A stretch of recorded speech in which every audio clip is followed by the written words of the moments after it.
Okay, it looks like we are starting the recording. We push.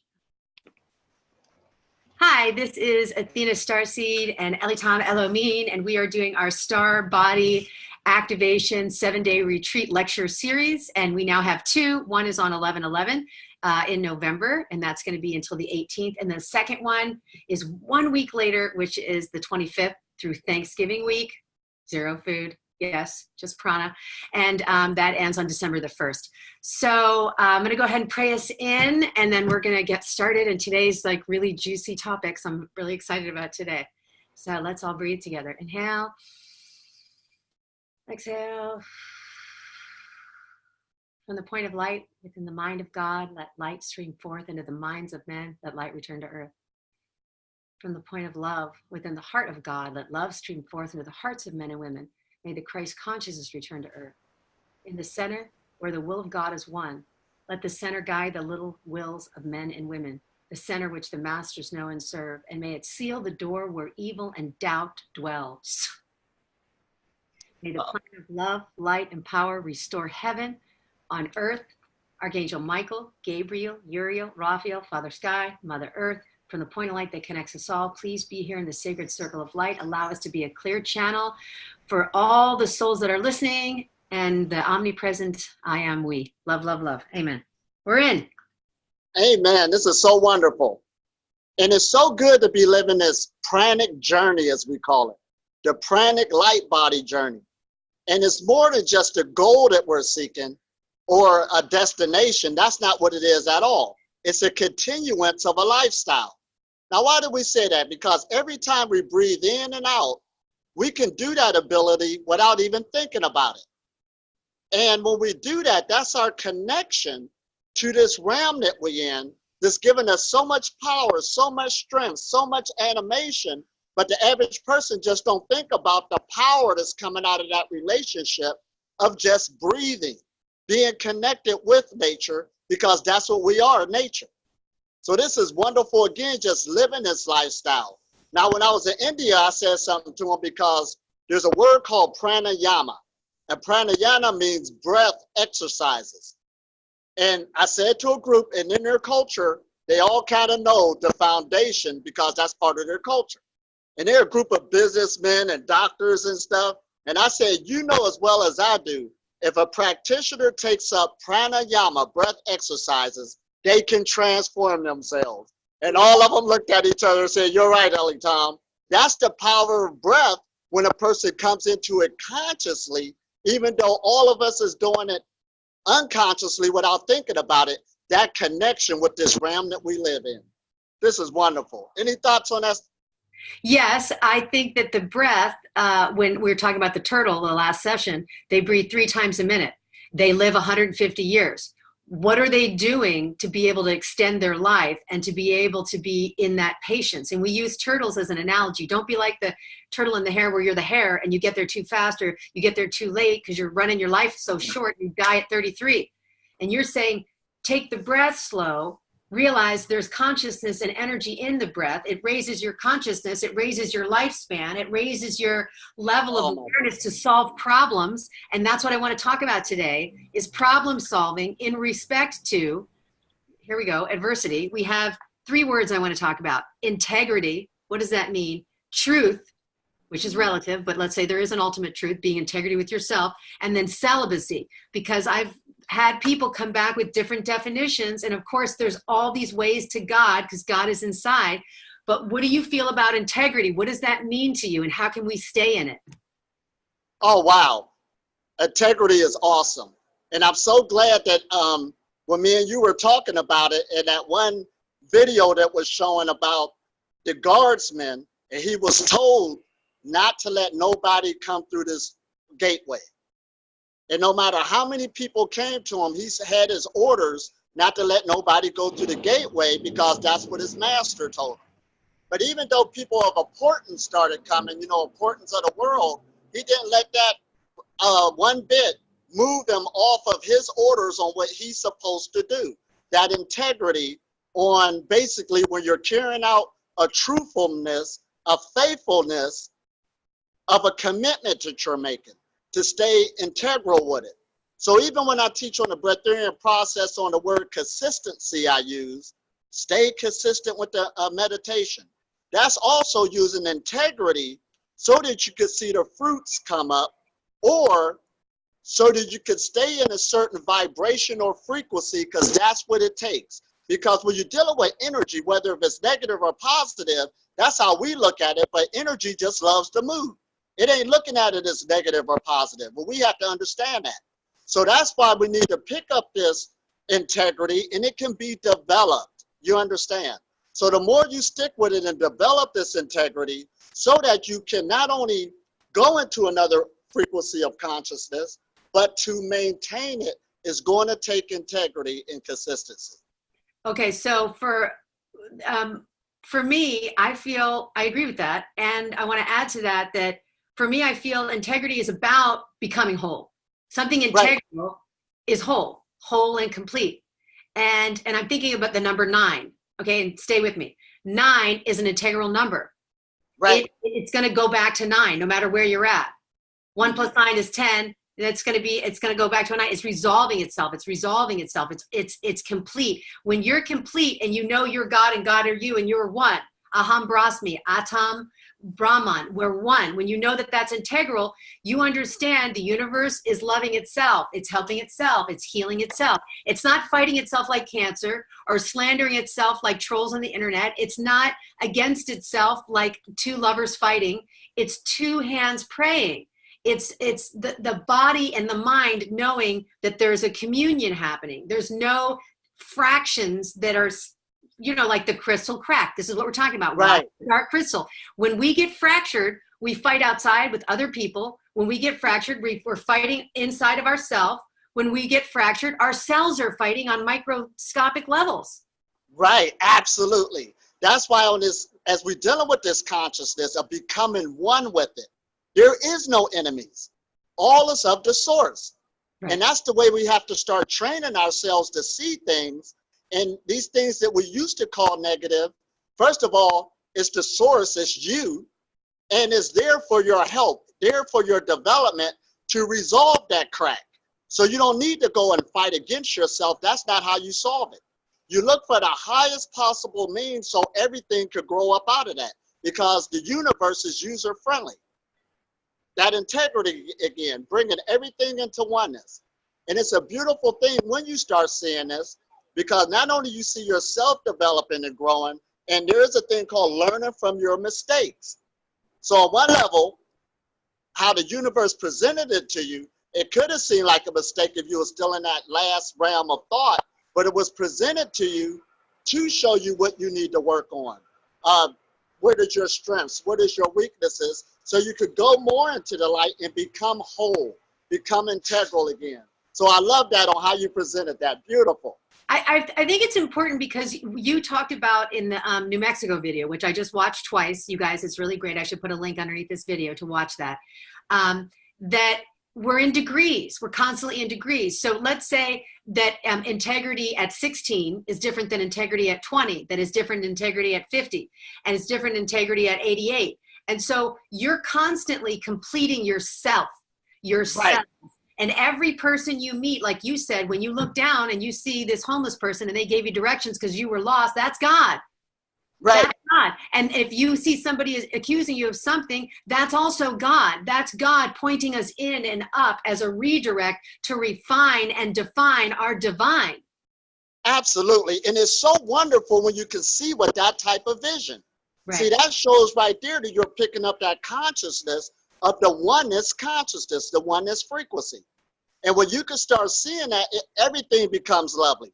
So that's why when I'm on this journey, people will ask me, well, how is the pranic journey? And I say, well, I'm living in heaven. I'm living in heaven because everywhere I go and every experience I go through is me. And when you start looking at that, you're always out there to help yourself, not to hurt yourself at all. And therefore, you could put back that same frequency to pick up yourself. And everywhere you go in this realm that we're in, it's all about the oneness consciousness. So when I started off on that breath, that everybody's sharing the same thing, it is a consciousness. And even when you look up the word prana, that's Sanskrit that they use in India, They were basically going to the sun saying it's that. See, it's hard for people to realize that consciousness is also outside of a body. Right. It don't need a physical body to operate. And this is where it gets good. Sometimes scientists used to deny it, but now more when they get into quantum physics and stuff, they're kind of admit that, yeah, this is the next exploration. Consciousness is so vast, and it's the oneness of everything. We are everything. And that's why this journey is so good dealing with the pranic light body. You are actually exploring consciousness. So I want to share something that I feel puts a little exclamation point on what you just said.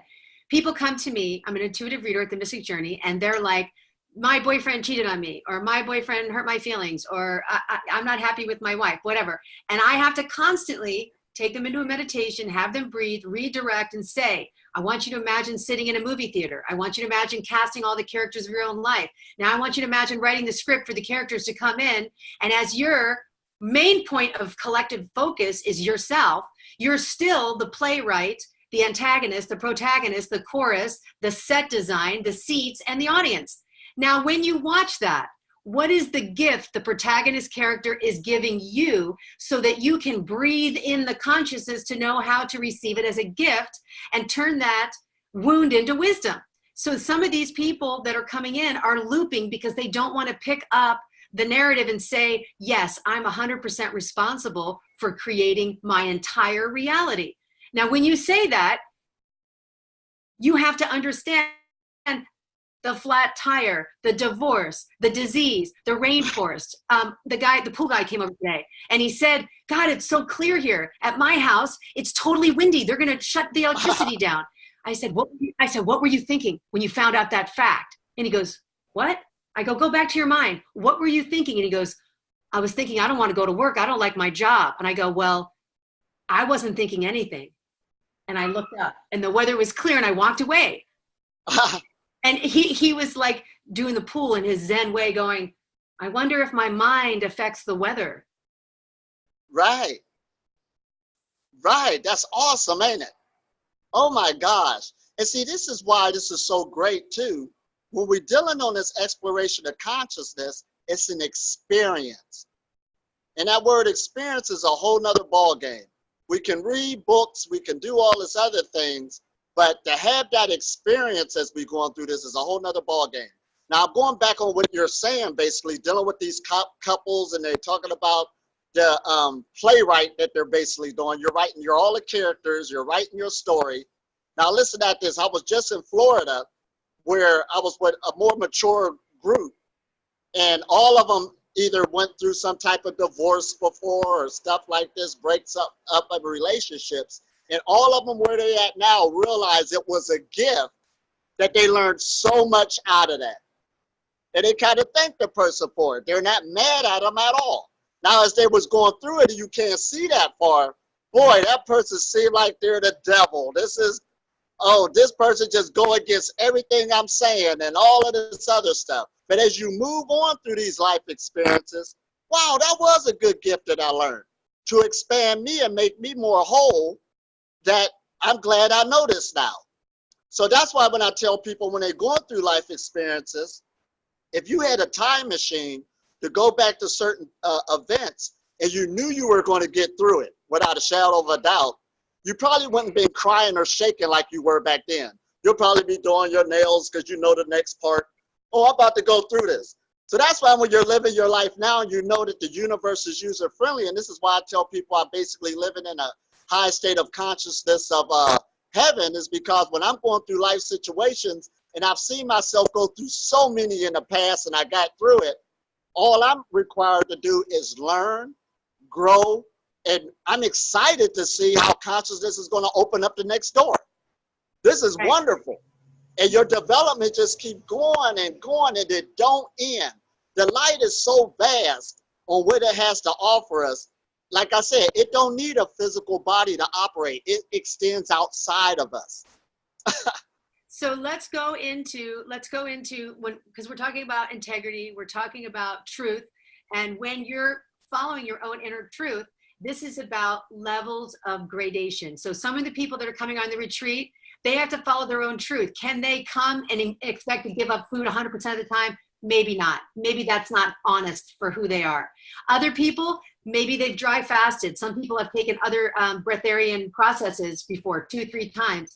Some people have done ayahuasca 400 times and they're coming. So the people are all coming at different levels. So as long as we know that we can just be truthful with who we are and where we're at, we're going to get the reception of consciousness on our breath based on how empty we are as a consciousness. And if this is our, I want to say data files, if this is our computer and I've got tons of stuff and I haven't emptied my computer and defragged it, my computer's going to run slower than somebody who's been on the breatharian path for 20 years, emptied all their files, their computer's got fast, high-speed internet access. They can look at anything in the world all at once and know it. They're going to have a different perception when a problem comes in on how to look at it from the hawk or the eagle instead of the ant. It's not as a problem, it's an opportunity to grow through. And guess what? Ho'oponopono is perfect. Let's ho'oponopono anybody we've ever hurt right now. Thank you. Please forgive me. I'm sorry. I love you. If I borrowed money, I need to pay it back. If I hurt your feelings, if I did anything wrong, let's clear ourselves and vote our own victories. Let's not fight as cells in the body and the mother and the mind of God. Exactly. Now, I'm glad you brought so much of this up. When I came into the pranic journey, all right, I'm sitting there saying, I'm going to leave all food alone. But what came out of me was the chocolates, oh, blah, blah, blah, blah, blah. The Frito corn chips and the avocados, my 3 favorite foods. Now, what the pranic journey made me realize, I really do love those things. And when you try to suppress something, eventually it's going to come up and it will make the journey totally different. But when you admit, see, one thing about the pranic journey, it makes you admit what level you're at. You don't need to compete with nobody else. Whatever food you like, that's okay. See, because when you deal with the eyes of evolution, for instance, evolution means change. Everybody is coming for some type of empowerment, some type of change. Now, when you deal with truth or a person's truth, truth in the eyes of evolution has the ability to become extinct. The truth that you're using now that's upholding you, that is your truth. But it has the ability to evolve and change into something else, and you got to be willing to let that happen. That's okay. And this is what makes the journey so beautiful. So when you're on a pranic journey, when we're dealing with that, come at the level you're at, you understand. Those who need to feel comfortable on the juices, those who still feel comfortable on saying, I'm not expecting myself to leave food alone altogether. Don't look for that at all. But look for a change of where you at and what tweaks you need to make from there to go up this step. It's not about jumping too fast. See, we're changing the eyes of spirituality altogether. In other words, it should be a fun journey, not a journey beating up on yourself expecting this result to take place. That's not what we're talking about. It should be joyous, learning, education, all the way as you develop and grow. I've been having so much fun. Like even when I left alone the avocados, I thought I could never leave avocados alone. But one day when I ate the avocado, guess what? It didn't taste the same no more. That was the indication that my body was saying, now it's time to move on. The pranic journey is an allowing. And like I said before, if you try to force a flower to open up, you will destroy it. You will grow up automatically just by being on the journey, going through your own personal evolution. This is wonderful. So I'm glad you brought that up about the avocado and loving it and then being able to have it, the love affair is over. And yeah. It lost its thrill. You've had an experience. I want to liken this to music because I think everybody loves music and everybody can remember playing that song until it was old and tired and you couldn't hear it anymore. You just played it and you got it and you loved it and you sang it and you just squeezed the juice out of it and then you were ready to listen to something else. Right. So your tastes kept changing and your frequencies kept rearranging and your molecules kept expanding and frozen ice will melt in the sun. And so it'll eventually go to steam. And we're talking about alchemy. We're talking about transmutation. We're talking about having the Holy Spirit pull you towards yourself instead of having an outside person like a religion push you towards the center. when you don't know where you want to go. You Right. came here to go out to come back in, to go out, to come back in, to go out, to come back in. And that's going to go out for infinity. So ye are gods. Know yourself as God. Where? You could know yourself as Christ here. You could know yourself as omnipresence here. You could know yourself as an asteroid here. You could know yourself as the turtle here. You could know yourself as Ilioton here. You could know yourself as myself here. You could know yourself as one thing. Right. Exactly. And see, we use that word God, but if you don't feel comfortable with that, we could use the infinite, we could use the source, we could use nature. We use these different words. But see, the reason why we're changing the face, I could say, of a spirituality and how it's changing, because knowledge has increased. In other words, we're looking at our whole physical being differently now. And when you brought up music, our physical bodies is like the instrument. It's putting out a vibration, a sound.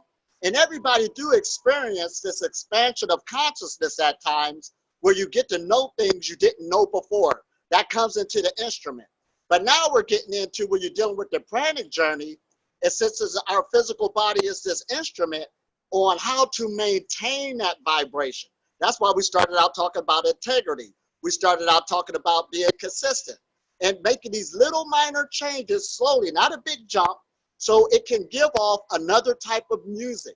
So we could get into the bigger orchestra of being who we truly are, of everything, the infinite, the source. And it's wonderful, again, as we're on this journey. A pearl doesn't become a pearl overnight. A pearl has a tiny grain of sand and it erodes itself into the pearl. So our life experience, all of our adversity too, ladies and gentlemen, with the Me Too movement and beyond, we are one with our brothers. There's a perpetrator-victim dance that happens until you dance out of duality and really take credit for singularity and know that there's only infinity. You are here to experience all sides of the spectrum, the light spectrum. I'm going to put the egg at the bottom of this video. So anyone who has any questions, if their mind can't grab this, they can watch a narrative where God meets this kid and he gets hit by an ice cream truck, and they talk about being between lives, and he tells him, you're everyone down there. You're what? Everyone. You're everyone. How can I be everyone? I don't want to be Hitler. I just want to be you. Well, you know what? Everyone is everyone is everyone. And you can say that from a philosophy, or you can actually vibrate into it as an experience. And then you can't go back from that, because when you look behind the veil, you do see light, and the light that within you shines without. I can look right through any client's light and see the creative force. I can see it. This is so wonderful. You're everyone. You're and the experience I'm having in this life, like, check this out. This is a true story. I'm walking down the street here. I'm in Ohio now, and I've got the oneness frequency going on. So somebody hand me some money and say, God bless you. All right? So I'm, all right, God bless you. Then some woman was walking down the street the other way, and she said, my heart is heavy. So she's talking about all this stuff to me. We're complete strangers, but she's talking about how she couldn't pay her rent wherever. So I gave the money to her. It was like, you're this bypass, because that's me. That was me handing me the money. That's me giving it to somebody else. And I know I'm not going to lose, because I'm a conduit now of everything that's going on. That's my consciousness. This is wonderful, again, when you start coming into this other experience, bringing it from myth to reality, to really start living it. And then you'll know for sure, without a shadow of a doubt, we can't lose when you go into the unified consciousness. We've already won, WON, and we've already been one, ONE, because integrity is a cell that knows the other cell is talking to it, and it can't not talk. It's like the water molecules can't not touch if they're in the ocean, and the ocean's H2O, and so are the water molecules, and our souls are God conscious, even if we're not conscious of it. However, when we peel through the other, it's his fault, it's her fault, it's their fault, it's that fault. We have to say, it's us. Gee, he's us. It's Jesus. us. Gee, he's us. Oh, be one. You know, can you be one? How? Here's the practical application. Go right towards forgiveness. If that were me, what would I want somebody to do? Even if I made a mistake. If that were me, would I loan myself the money? Yes, I'll loan myself. So you just transferred the energy. That's me too. I'm going to help myself. I need the money. I'm going to transfer the money. You know, yesterday I was working and I had 2 clients, And I was just kind of meditating, and all of a sudden, out of the blue, my friend calls me and says, hey, I want to pay for this lady to have a session. Go to her house. I'm like, okay. And when I went in, I looked at it and I was like, this is me, this is me, this is me. Tell me the aspect of myself that doesn't know that I'm another everyone. Tell me what I need to know to feel connected to everything, because I feel alone and separate. And it took me an hour to get my other me right on page with the singularity of there's only love. Once I relit the candle, then the light grows on its own. Absolutely. And that word love in the English vernacular is actually an action word. It's a continuance of the flow of energy, continually harmonized it. So when we started about this breath, it's always going in the continual flow. You understand? That's that love energy we're picking up at. We have to stop looking at it on what they told us. I'm just breathing oxygen. I'm just breathing energy. You're breathing in love, a connection that always keeps us there. But now, since we're coming into this knowledge of energy and vibration and frequency, we got the power to harmonize it now. Keep it flowing. Keep it open. And that's what dissolves illness, sickness, and disease, depression, separation. It breaks. That's why we say love breaks all things. It's to continuous to keep that flow, and we got power to do it. First of all, that's a huge takeaway. Those of you who have your notes out, start writing that down. Breathe in love and feel the connection. So if you just broke up with somebody and you're sad, breathe in love and get connected. If you got divorced, breathe in love, connected. If somebody died in your family, breathe in love. You can connect to them. It's going to be the day you're dead on the November 2nd. Breathe in love, connect to your ancestors. Breathe in love, connect to nature. We cannot actually be alone. We can only be unconscious of being connected. Oh, exactly. This is awesome, isn't it? Again, this is a wonderful journey, this love that we're living in. And now, this is the first time I could use that word. Before, I was like, well, what is love? Everybody uses it so loosely and la, la, la, la, la. But the more you be on this journey and you start experiencing that experience again, you're right. You're never alone. Always got friends. And there's a saying that says, a stranger is nothing but a friend that you never met. That is so beautiful. Okay, so I want to go into our last topic because it's time. And this is a really juicy one because I've been tootling in and out of this, trying to figure it out from all different perspectives. Celibacy. Celibacy. Now, when I was a kid, I'm just going to briefly go into this. I was raised Catholic. Being a nun was kind of a little dream I had. I thought, oh, that was amazing. And then hormones kicked in and I fell in love with boys. And so that went out the window. I still loved God. I wanted to be connected. Then later in life, when I got connected so many different times, I thought, I'm not connected to myself. So then I went celibate and I started saying, what is love? And then I married myself and I had a marriage to the higher self and I wrote out my vows and I had a shaman and I started considering love. Then I went and did an ashram and I heard about celibacy and my psychic powers did go up. The Babas were telling me that your vibration reaches heights because the Kundalini comes up instead of down and out. Now, what does it mean to you and why did you choose to become celibate? Now, celibacy is, like you said, a deep word.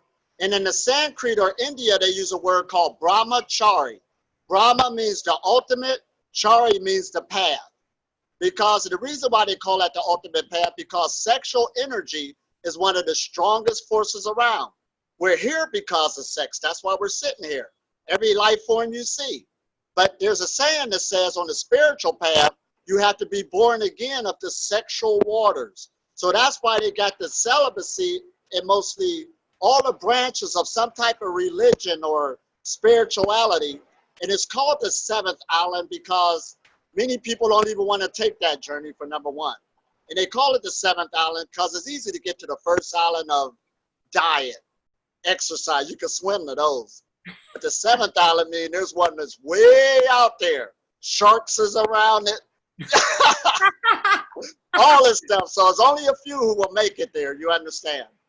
But it's an energy that they say that the human being has access to. That's the strongest energy that's in the body. Because again, just to make the hormones or the fluids, your body is using the best cells in the body to produce that fluid. You understand? Because it can produce another human being. But that's on the physical level. Now, the mental level, depending on many people coming from different walks of life.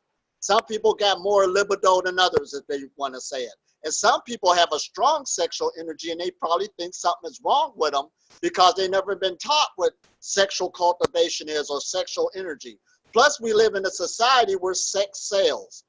And we're growing up around this, and of course, going through certain schools of thought out in the world, you know, a guy with 1 million girls is a hero, a girl with 1 million guys is a hero, a zero, and all of this other stuff. So many people are confused on what are they talking about this energy. What can you do with it? And this very powerful force is called brahmachari for a certain reason. All right, now here we go now. In this force, it gives vitality to the body. And they have a group now called No Fat. I don't know if I told you this before, but FAP, F-A-P, is fapping means masturbation. So they created this group because of, due to the technology. Now people got sex right in their hands, dealing with the cell phone, dealing with the internet. And porn is the biggest website that's being looked at and stuff like this all over the planet. Right. So therefore it became a problem because there's even medical stuff dealing with the over masturbation and stuff like this, dealing with the damaging the pineal gland, the pituitary gland, over stimulating it and stuff like this, just causing physical health problems to a lot of people. So a lot of this is coming on the scene now. All right, this gets good. There's so much in this. So when you're on this journey of celibacy, you got people coming from different walks of life, but they're saying, let me see what this energy is about and stuff like this. But it is a strong force to where you could become prana. I'm going to throw this out there because, like I said, this is a lesson I could talk for weeks about it. So I'm going to try to wrap it up as quick as possible. You could become living on prana just by sexual cultivation. Now, celibacy, when we hear that term, that just means having no physical sex, or you're holding this sexual energy, which is very powerful.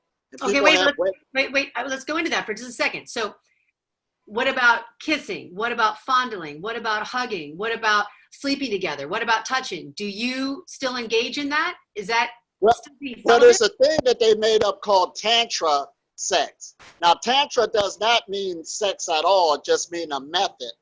And there's some people, when they're on a journey, there's 7 different levels of the journey.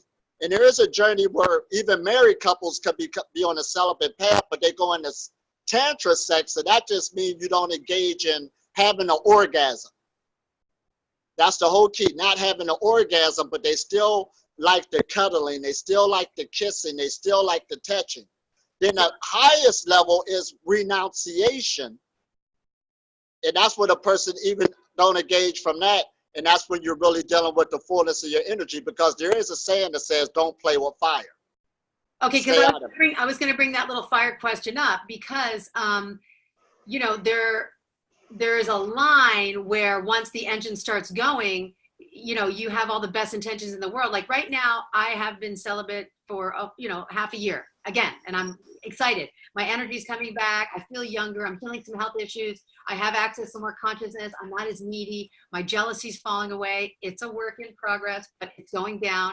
And when I, you know, see people of the opposite sex, I don't have that second chakra pull. I don't have that pull that is like overpowering me. Do you still have to deal with that as a male? I'm not a male. I know you guys have more stronger drives than women. Do you still have to deal with the pull and then you have to override it, or you don't have to pull anymore? Oh, I'm glad you brought that up. See, as you're on this journey, especially for myself, I'm learning more and more about how to try to handle this. Because when you're dealing with a male, one thing the male creates is sperm. And sperm is very powerful because we create about 1,000 or more a day. It ain't got nothing to do about you thinking about it. It's automatically being made. And it's automatically, when you're on this journey, over a period of time, to start reabsorbing itself back into your blood, so it'll start bringing out your aura. However, it does magnetize things to you very, very quickly when your aura starts expanding. And one thing it does too is it attracts the opposite sex to you like never before. So even on a no-fab journey, men will report that since they stopped masturbating, women that would have never talked to them before, all of a sudden they're in their face. And it's Wow. another part of the journey. And even women are saying this now, because it wasn't talked about dealing with the women brahmachari, you know, due to female suppression. But a lot of them are saying, like never before, this other pull is coming from them dealing with the opposite sex. Now, when I learned in my own personal journey, I got to keep in mind that this is taking place. So I do have to tighten up my ship, you understand, so it won't get carried out of control. So even though you can have something on your mind not being that way, you're not thinking that way, these energies are coming around you and attracted to you, and they're around you. You understand? And if you do get to playing with fire, you never know what that might open up. Because the physical body, it wants to procreate by our nature. It will even put an illusion on your mind and make somebody seem like they look more beautiful than what they really are, because the physical body, it just wants to procreate. That's what it does. It's not thinking about nothing else. Oh, man. So this is a whole nother training as you start getting on this journey. That's why even when you deal with tantra sex, it's for temporary. It's a great, they call it gray tantra. It's not to continue forever, because if you keep playing with the fire, you can get burnt and it will go deeper. You understand? So it's for an experience where you get yourself through that for those who need it, so it can bring you more into the renunciation stages where you just leave it alone altogether. And even in my own spiritual walk, I'm learning now that even the hugging and stuff like this is time to quit, so you can continue your spiritual journey, so that these things won't happen or get misplaced or taken out of proportion. It can happen dealing with human beings. You know, I'm glad you said that, okay? Because as a female teacher and fitness instructor since I was, 18, I had a lot of student male energy and female energy once in a while come my way. And what I found was the best thing for me to do is redirect the energy, because technically when a student or someone that listens to the teachings or follows your method of whatever you're doing, whether it's weight loss or breatharianism, they transfer the mother father to the teacher. And they do it to psychologists, they do it to hairdressers, bartenders, anyone, personal trainers. And I had to redirect that and say, that which you admire in me is in yourself. Now, if that Right. energy is exchanged, it needs to go in and up and cultivate it, and so that you can self-actualize. Now, my Baba was teaching me that when you're making love, at some point, you actually are making love to yourself. When you're eating, you're actually eating yourself. Everything that Right. you're doing, once the veil peels away to one of the, you said the seventh island, I did make love to one of my lovers, and I saw the back of my own head, and it freaked me out. And I went, oh my gosh, am I there right now? Right. Here's a fear that I had, and maybe you can help me with it. I was afraid if I woke up too much, everything would go away, and then I wouldn't exist. That is awesome. Now, I would like to bring this up too. Celibacy and brahmachari, now there is a slight difference, or it's how we define things. Just like when we was talking about the food, if you love food and try to suppress it, eventually it will come up. So there's a lot of people that try to suppress the sexual energy for whatever reason, and energy just loves to move. It's not looking at right or wrong. So it will come up, and it could cause a lot of harm if it's not cultivated. That's why meditation has to be the backbone to redirect consistently that energy, you understand, or keep it motivated, move in a different direction. That's number one. So that's why in the future, for us to talk more about brahmachari and the sexual cultivation is necessary, dealing with the pranic path, because there's a lot of people, there's still a lot of holes in it on what to do with this energy next. You understand? So I'm glad you brought that up. So Now, you're saying you can cultivate the sexual energy through qigong and tai chi and meditation. absolutely, because So energy loves to move, and it will, and that's the energy. It's at the root chakra, the first ejected chakra, and that is the ones that ignite or activate the other chakras. So that's why when you see that Pharaoh in Egypt and you see the serpent up on his third eye, keep in mind it came from the root chakra. That's sexual energy. Also in India, you got the Shiva and Shakti. That's sexual energy. We got that fancy word that we call Kundalini. So this is part of the journey. And you could blow out that chakra through having all these orgasms, and that energy will never be able to come upwards or open up that chakra. So some type of chastity or cultivating that sexual energy is necessary on this path. So there's so much to talk about on what we should do with it, and it's necessary. And again, you got to grow up into it as we're going into the path.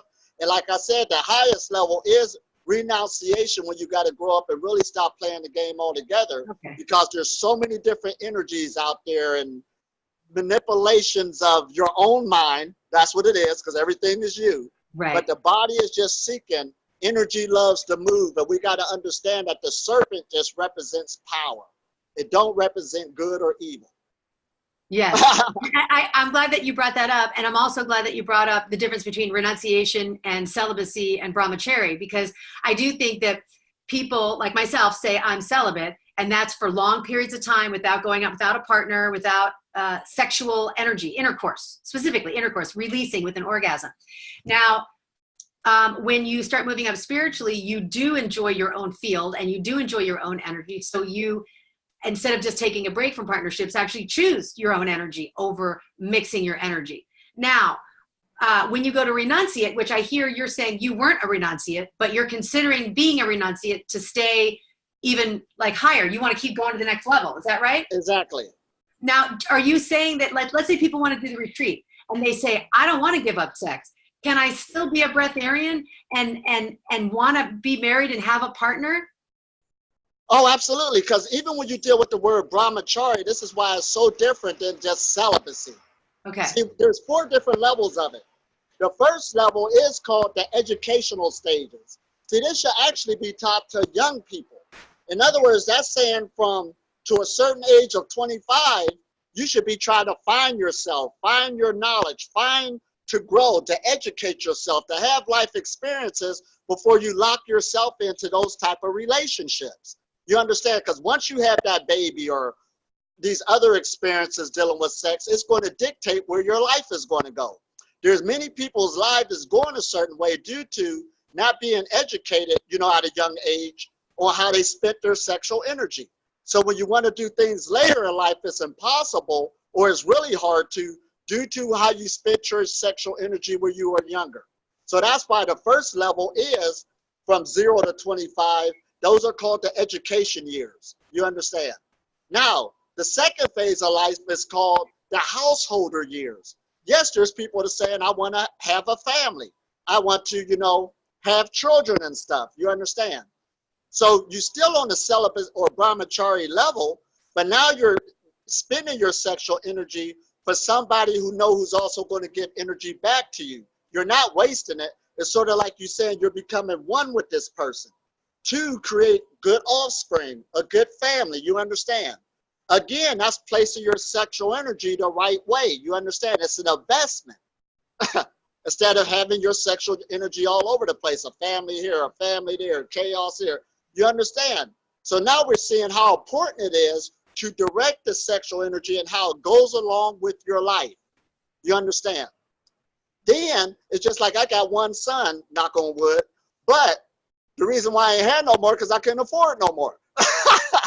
A lot of people don't think on that level. I would have had more, it probably would have been harder for me to have certain other experiences in life. But by me able to have those finances for him to have his development, it made it a lot easier on me and the other life form I created into this realm. So again, we got the forestry years, because even when you got that marriage couple together, or that couple who made that commitment to raise a family, this is still part of brahmachari, because no matter how much you meet a person and y'all meet on a sexual level, the sex is one day, the physical sex is going to wear itself out. It's not going to be like it was on the beginning. That's why you should lock and try to meet on another type of level, energetically, spiritually, to help one another for your energies. So you even used to see those older movies where you see the older couples sleeping in 2 different beds. Now, one reason for that is if a person's constantly sleeping with you, having your energy like that, when they get sick or need that energy pickup, you can't really help them. But one thing about your own energy, you're always going to have your own energy. And when your own energy is strong, when something happens to your mate, your energy is strong enough to pick them up. So you're responsible always to cultivate your own energy. This is the brahmachari journey. Nobody can bring you happiness. You have to bring yourself happiness. And this is how this couple will go together. So that's called the forestry years. And then the renunciation years, even though it's limited, there is a couple that could be married, or people who could be married who went through those stages where they still can enjoy each other's company on an intellectual level and don't have to have that physical contact, because they're both whole, they're both full, they're both happy, they're both healthy. And that's what we're talking about, the brahmachari sexual level.